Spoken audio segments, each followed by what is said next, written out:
Suku anak dalam atau lebih suka dipanggil dengan sebutan orang rimba adalah suku lokal Provinsi Jambi. Beberapa kelompok orang rimba mendiami kawasan Taman Nasional Bukit 12 TNBD sebelum ditunjuk menjadi Taman Nasional. Lebih khusus lagi, penunjukan TNBD salah satunya bertujuan sebagai tempat hidup dan penghidupan orang rimba yang ada di dalamnya. Hal ini menjadikan keberadaan TNBD orang rimba sebagai bagian yang tidak terpisah dari eksistensi orang rimba. Sejarah atau asal-usul orang rimba sendiri belum dapat dipastikan, tetapi ada beberapa versi mengenai hal tersebut, yaitu 1. Sisa Laskar Pagaruyung dari Minangkabau. Kelompok laskar yang tersesat dalam perjalanan menuju Jambi untuk membantu Ratu Jambi yang akhirnya memutuskan untuk tinggal dan mengisolasi diri dalam hutan. 2. Masyarakat asal Desa Kubu Karambia. Kelompok masyarakat Desa Kubu Karambia Kerajaan Pagaruyung yang menolak ajaran agama Islam dan melarikan diri ke kawasan hutan Jambi. 3. Keturunan Bujan Perantau dan Putri Kelumpang yang berkelompok dan menetap di kawasan hutan. Orang rimba di kawasan Taman Nasional Bukit 12 hidup dengan pola berpindah nomaden. Budaya yang paling dikenal dari komunitas ini diantaranya adalah melangun, yang merupakan aktivitas berpindah tempat ketika salah satu anggota kelompok atau keluarga tertimpa musibah atau meninggal. Aktivitas ini dilakukan untuk menghilangkan kesedihan dari peristiwa tersebut. Keunikan lainnya yaitu rumah atau tempat tinggal orang rimba yang disebut dengan nama sudung. Dahulunya, sudung berupa pondok tanpa dinding yang diberi atap dari daun benal, serdang atau rumbia. Letaknya agak masuk ke dalam belukar yang lebat hutannya. Tiap sudung satu keluarga terpisah agak jauh dengan sudung keluarga lainnya. Bagi anak-anak mereka yang sudah besar dibuat sudung sendiri yang tidak jauh dari sudung orang tuanya. Begitu juga untuk keluarga istrinya. Adanya interaksi orang rimba dengan masyarakat luar ternyata memberikan pengaruh juga pada sudung. Jika atapnya dulu berupa dedaunan, saat ini orang rimba lebih suka menggunakan terpal hitam sebagai atap sudungnya. Selain itu, semakin berkurangnya luasan hutan, banyak juga orang rimba yang mendirikan sudungnya di tepi-tepi jalan setapak bahkan di kebun-kebun sawit milik masyarakat desa. Beberapa anggota kelompok komunitas ini juga sudah mulai mengorientasikan diri sebagai masyarakat desa pada umumnya. Beberapa lokasi yang berdekatan dengan kawasan TNBD telah dibangun pemukiman orang rimba oleh pemerintahan daerah setempat.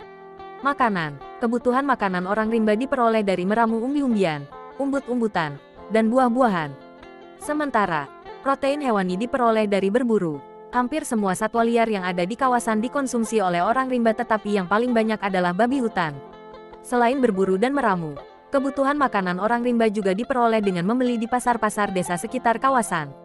Pemanenan hasil hutan untuk tujuan komersial juga dilakukan seperti mengambil rotan manau, rotan cacing, rotan sego, rotan paku, rotan lilin, rotan sabut, rotan semi. Pakaian, orang rimba umumnya tidak berpakaian, namun mereka menggunakan kain untuk menutupi kemaluannya. Dahulu aslinya mereka menggunakan cawat dari kulit kayu terap atau serdang. Namun karena cawat dari kulit kayu sering menimbulkan rasa sakit akibat kutu kayu yang masuk ke dalam kulit, sehingga mereka meninggalkan dan beralih dengan pakaian yang dibeli di pasar melalui masyarakat umum. Seiring perkembangan zaman, pakaian orang rimba juga mengalami perubahan. Mereka biasanya berpakaian seperti masyarakat desa jika keluar hutan dan tetap menggunakan cawat jika di dalam kawasan. Sementara orang rimba yang sudah tinggal di desa memakai pakaian seperti masyarakat desa. Rumah dan pemukiman. Rumah atau tempat tinggal orang rimba disebut juga dengan nama sudung. Dahulunya, sudung berupa pondok tanpa dinding yang diberi atap dari daun benal, serdang atau rumbia. Letaknya agak masuk ke dalam belukar yang lebat hutannya. Tiap sudung satu keluarga terpisah agak jauh dengan sudung keluarga lainnya. Bagi anak-anak mereka yang sudah besar dibuat sudung sendiri yang tidak jauh dari sudung orang tuanya. Begitu juga untuk keluarga istrinya. Adanya interaksi orang rimba dengan masyarakat luar ternyata memberikan pengaruh juga pada sudung. Selain itu, semakin berkurangnya luasan hutan, banyak juga orang rimba yang mendirikan sudungnya di tepi-tepi jalan setapak bahkan di kebun-kebun sawit milik masyarakat desa. Pranata sosial, orang rimba hidup berkelompok dan antar kelompok memiliki hubungan keluarga. Masing-masing kelompok dipimpin oleh seorang pemimpin kelompok sekaligus berperan sebagai ketua adat yang disebut tumenggung. Jalinan hubungan antara perempuan dan laki-laki dijaga ketat dengan sejumlah pembatasan-pembatasan adat. Sanksi adat yang berat dikenakan terhadap kasus perkelahian dan pencurian. Dalam hal hubungan sosial dengan masyarakat luar, bagi mereka yang masih mempertahankan jati diri dan tradisi kehidupan hutan, intensitas kontak masih dalam skala terbatas. Konsep orang rimba tinggal di rimba dan orang terang tinggal di luar hutan dan tidak boleh bercampur, masih dipegang kuat. Dalam perkembangannya, pranata sosial orang rimba juga berubah. Beberapa kelompok dengan mudah berpecah dengan kelompoknya dan membentuk tumenggung baru karena adanya ketidakcocokan dengan tumenggung lama. Dari segi interaksi dengan masyarakat luar, maka orang rimba dapat dibedakan menjadi orang rimba yang masih bertahan di dalam hutan dan sangat sedikit berinteraksi dengan masyarakat luar. Kelompok ini rata-rata masih kuat memegang adat.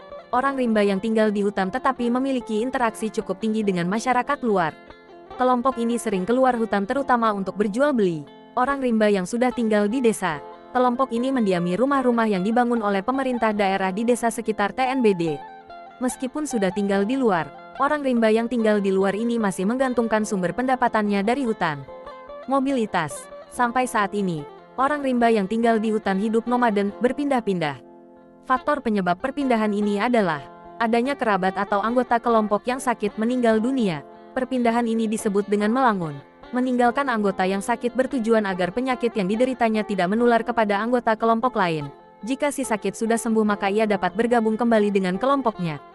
Sistem ini sepertinya sudah jarang dilakukan terutama untuk kelompok yang interaksinya cukup tinggi dengan masyarakat luar karena banyak juga orang rimba yang kemudian membawa anggota keluarga yang sakit untuk berobat ke puskesmas atau rumah sakit terdekat. Sementara, melangun karena ada yang meninggal bertujuan untuk menghilangkan kesedihan dan kelompok baru kembali ke tempat semula jika kesedihan akibat kematian sudah hilang. Dulu, untuk kembali ke tempat semula setelah melangun bisa sampai bertahun-tahun. Masa sekarang, karena keterbatasan areal dan sumber daya terutama makanan maka melangun bisa berlangsung hanya selama 3 bulan. Singkatnya masa melangun ini dikarenakan orang rimba sudah mengenal sistem pertanian dan perkebunan sehingga jika ditinggal lama saat melangun maka kebun, ladang yang ditinggalkan menjadi tidak terawat. Adanya konflik intern dalam kelompok, pengembaraan untuk mencari hasil hutan. Kearifan konservasi. Terkait dengan konservasi sumber daya alam hayati khususnya di kawasan TNBD, terdapat beberapa kearifan lokal orang rimba yang masih bertahan hingga saat ini seperti 1. Pohon sialang, merupakan sebutan yang diberikan untuk pohon-pohon yang dijadikan sarang oleh lebah-lebah penghasil madu. Lebah dalam bahasa rimba disebut sialang dan madu yang dihasilkan disebut dengan madu sialang. Pohon sialang terlarang untuk ditebang terutama yang sudah menghasilkan madu. Menebang pohon sialang dapat dikenai sanksi adat. Pohon sialang biasanya adalah jenis kempas, kedondong hutan, dan pulai. 2. Benuaron. Benuaron merupakan istilah yang diberikan orang rimba untuk areal yang banyak ditumbuhi pohon buah-buahan yang tumbuh secara alami. Secara umum, bisa diartikan sebagai kebun buah. Buah-buahan termasuk sumber pangan yang penting bagi orang rimba sehingga menebang pohon buah juga sesuatu hal yang dilarang dan dikenakan sanksi adat bagi pelanggarnya. 3. Sentubung budak. Sentubung budak adalah pohon yang digunakan sebagai penanda kelahiran bagi anak-anak orang rimba. Setiap ada anak yang lahir, maka orang rimba akan memberikan tanda pada pohon sentubung. Oleh karena itu, merusak atau menebang sentubung budak juga dilarang adat. 4. Tata ruang tradisional. Selain jenis-jenis pohon tertentu yang tidak boleh ditebang, dilukai, orang rimba juga mempunyai tata ruang tradisional yang dilarang untuk dibuka, dialihfungsikan menjadi kebun. Ruang-ruang tersebut antara lain Pasoron, Tanah Bedewo, Paranokan,